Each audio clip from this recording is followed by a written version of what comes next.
1987 is when I came to Mumbai. 92 to 94 plan was very simple: go to Pune, get a MBA degree, and then start working. So till the time I was working, I always had my resignation letter in my bag, because I felt the day I will have to compromise on what I believe in, this paper will come in handy. It takes him a second to take a decision. While Arvind was charting his course in the world of commerce, love happened. At the time when he proposed to me, there was a lot of difference in the financial aspect of both the families. My father had a one-to-one so-called meeting with him. I still remember my father's words. There's one thing very clear: I see a person who is going to be very successful. Today, when I really look back, I think my father was bang right. Arvind Rajneesh Vora, MD and CEO of Syntech, the India JV of Geely.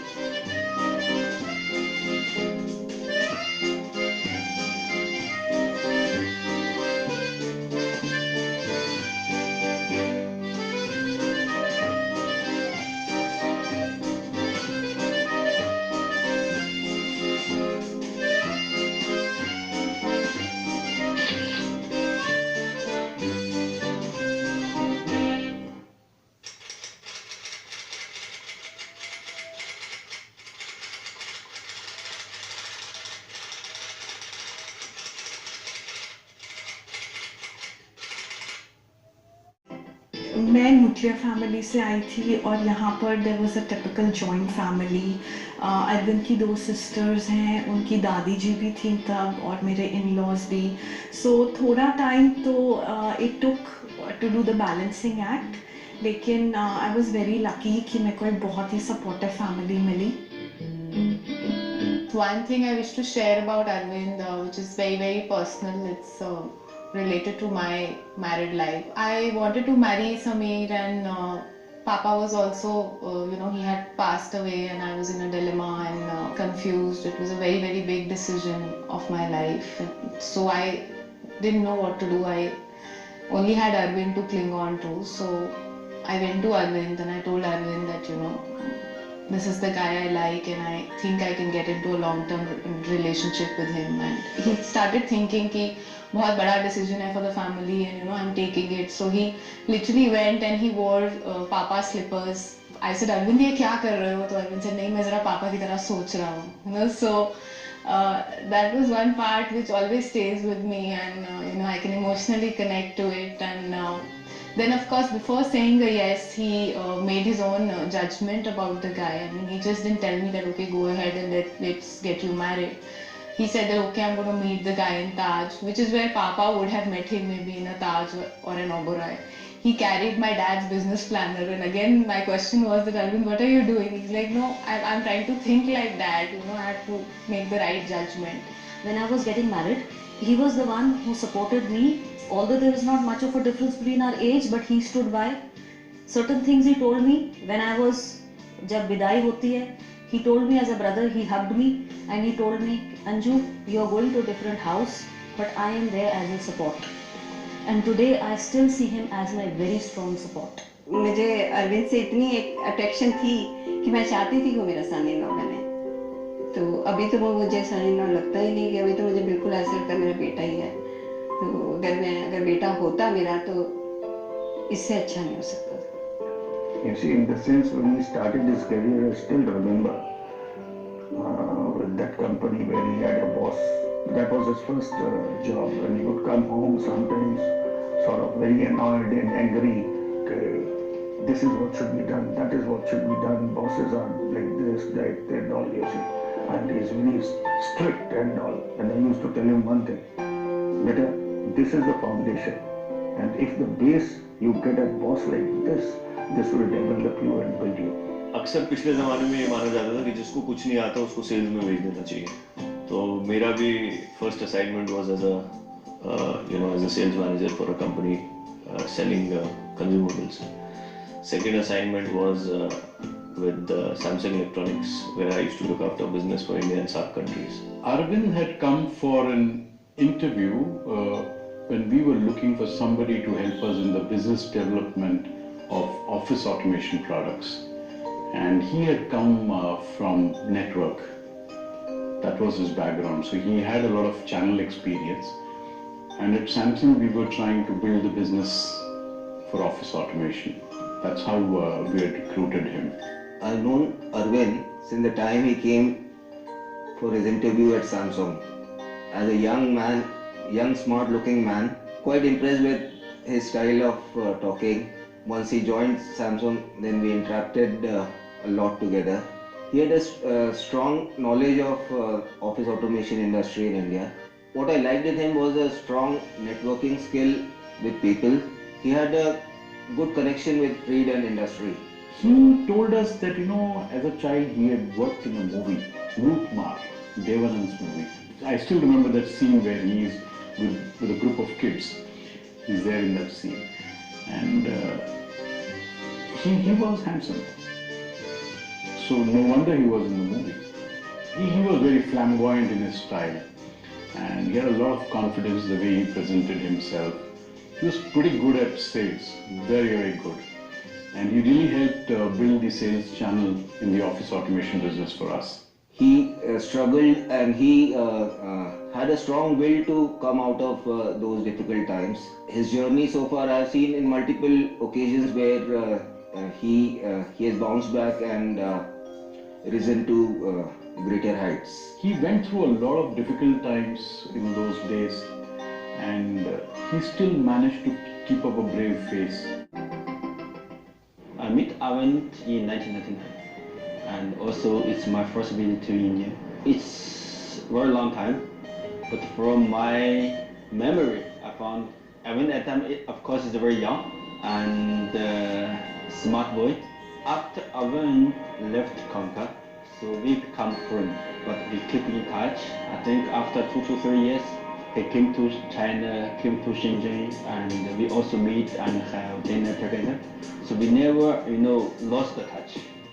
At that time, entertainment is very, very less. So I remember that one day we came out for dinner. At that time, we stay in Noida. And the office in Defense Colony is actually it's a very long distance, and the transportation is very poor. Arvind I think drive one very, very small car. Many people in that car. Personally, I think Arvind is like my brother. So actually he is older than me. He's 5 years older than me. So almost every day I come to India, I will go to Arvind's house to have dinner there. I call his father, his mother is, Papa, Mama. Our life is short. Normally 70, 80 years, maximum, 100 years. So from business, we can get achievements, we can make money. But more important, I think, we should also have the personal, relationship. Not only, have money return, we should also have, friendship return, brothership return.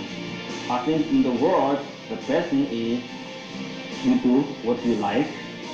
You make good money from the business, and of course you have good personal relations with your partner. I think these are the beautiful things in the life. One fine day he decided, he saw an ad in the paper of Sonora International and he decided to call them up. And he went and met Gopal ji and he got a job in Sonora. Arvind से जो मेरी पहली बात हुई वही मेरे लिए काफ़ी यादगार है। मुझे याद है एक दिन मेरे पास एक फ़ोन आया और उसने कहा आप गोपाल जी बोल रहे हैं? मैंने कहा हाँ। बोला मैं अरविंद बोरा बोल रहा हूँ। मैंने कहा हाँ कहो, मैं आपको जानता नहीं, क्यों फ़ोन किया आपने? तो उसने कहा मैं सैमसंग कंपनी में काम करता हूँ और आपकी कंपनी ज्वाइन करना चाहता हूँ। मैंने कहा सैमसंग इतनी बड़ी कंपनी है, आप छोड़ के हमारी छोटी सी कंपनी में क्यों आना चाहते हो? बोला नहीं, मैं यहाँ फैक्स मशीन बेचता हूँ, मैं आपके यहाँ आके बेचना चाहता हूँ। मैंने कहा अभी मैं कन्विंस नहीं हूँ कि तुम सैमसंग छोड़ के मेरी कंपनी में क्यों आना चाहते हो। बोला सर आप एक बार मिलिए तो सही मेरे से, फिर आप डिसाइड करिए कि आप मुझे रखना चाहते हैं नहीं रखना चाहते। तो मुझे फिर भी समझ नहीं आया कि मैं उसे क्यों बुलाऊँ, बट मुझे भी पता नहीं, कुछ लगा चलो यार इतना बोल रहा है तो उसको बुला लेते हैं।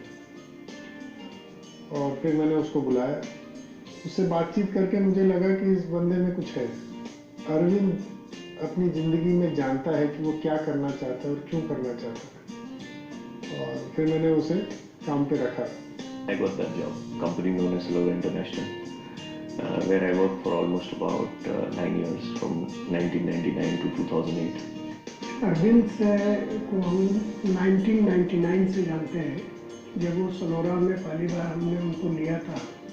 ऑफिस ऑटोमेशन एक डिवीजन होता था उसके लिए, जिसके अंदर हम लोग फैक्स मशीन, लेजर प्रिंटर और सारी चीज़ें बेचा करते थे। कुछ साल बाद हमने मोबाइल फ़ोन का बिजनेस शुरू किया। एक दिन मैंने अरविंद को बुला के बोला कि यार तुम अभी फैक्स मशीन देखना बंद कर दो, आज से तुम सिर्फ मोबाइल का काम देखो। उसके चेहरे से मुझे लगा कि ये तो मेरे बॉस मेरा डिमोशन कर रहे हैं। तो मैंने उसको कहा कि मुझे लग रहा है कि तुम खुश नहीं हो, लेकिन मेरा अपना मानना है कि जिस काम में मैं तुम्हें लगा रहा हूँ फ्यूचर में बहुत बड़ा काम हो। तो फिर वो मोबाइल का काम देखने लगा और हमने सोनी एरिक्सन से उसके बाद टाई अप किया और अरविंद और उसकी टीम और जो सोनी एरिक्सन की छोटी टीम थी मिलकर उन्होंने बहुत मेहनत करी और सोनी एरिक्सन नंबर 2 ब्रांड हो गया इंडिया में नोकिया के बाद। तो काफ़ी हद तक उसमें अरविंद का भी हाथ था और वो एक पीरियड था जहाँ पे अरविंद ने मोबाइल के बारे में काफ़ी कुछ सीखा। और उस टाइम भी मैंने उसका देखा कि जो एक उसमें जिज्ञासा थी समझने के लिए कोई भी नई चीज़ है। उस समय सलोरा की शुरुआत बहुत छोटे रूप में थी, बहुत कम टर्नओवर था। सोनी एरिक्सन के बिजनेस की शुरुआत उन्होंने करी थी और वो इतनी बुलंदी और ऊंचाई तक ले गए थे कि कंपनी की हिस्ट्री में आज तक वो टर्नओवर दोबारा कभी अचीव नहीं कर सके। 9 करोड़ से 1200 करोड़ तक का एक सिंगल हैंडेडली उन्होंने ड्राइव करके उस कंपनी का बिजनेस बिल्डअप किया था। जिस क्षमता से उन्होंने पूरी टीम को लीड किया और जैसे खुद दिन रात लगे रहते थे, वो अपने आप में एक मिसाल है, एक लर्निंग है, हम लोगों के लिए एक इंस्पिरेशन की चीज़ है। दूसरा उसमें जो खासियत थी कि वो लोगों का लोग आदमी है, he was a people's person.